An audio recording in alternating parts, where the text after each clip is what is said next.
Hi everyone, I'm Louise Scammell and I'm a printmaker based at Art House South Devon. I've sent out some packages to my printmakers and today we're going to be looking at Drypoint printmaking.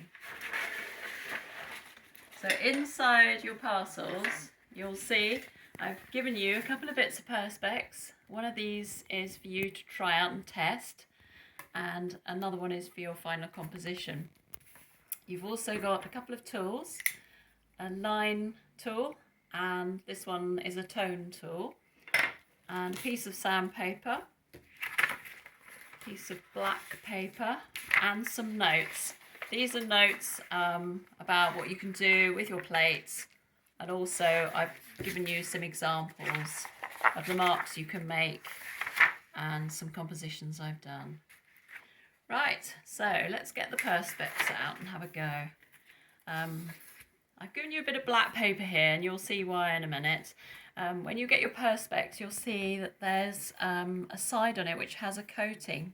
Some of you might not see that coating, so if you can't, just have a fiddle around on each side and see where there's a bit that lifts up. Pull that up and you'll reveal a nice, clean, shiny surface. Right, well let's try this line tool. This is one I've made out of doweling and masonry nails, and then I've sharpened the point, which holds a nice sharp point for quite a long time.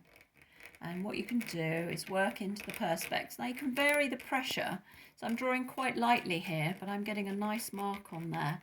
You might find that it's a bit sort of jagged to start with, but you will get smoother at doing this. You'll be able to do this more fluidly. And I'm pressing a bit harder now. So that's that tool.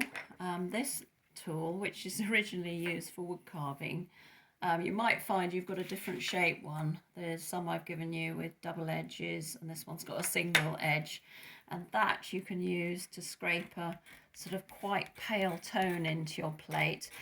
All it's doing basically is removing the top surface of the shiny plastic and creating a matte surface. This might take a bit of practice and it's good for bigger areas, but you might find it difficult to create small areas with that. And also I've given you some sandpaper. It's a nice good quality sandpaper that holds that sort of quality of mark because it's good stuff. So you can scratch with that to create some really nice tones with lines. You can see there it's pulling off the plastic. You can feel the marks too to see the depth of what you've created. If you can't feel it, for example, if you do a really soft mark and you can't feel anything, then that mark might not print very well. So just be aware of that when you're using the tools. You can also scratch really heavily into it. I'm using this very firmly here. It's very hard to create a smooth line, but I'll have a go. And that, you will really feel that mark.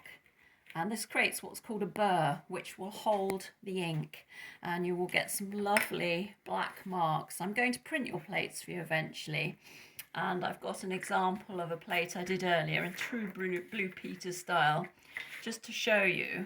And of course they will print the opposite way round, so I don't know if you can see that.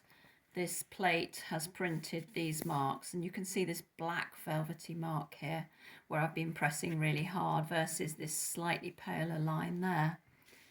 So get busy with your tools and enjoy having a play, and I'll meet you for lesson 2 on Drypoint printmaking. Bye for now.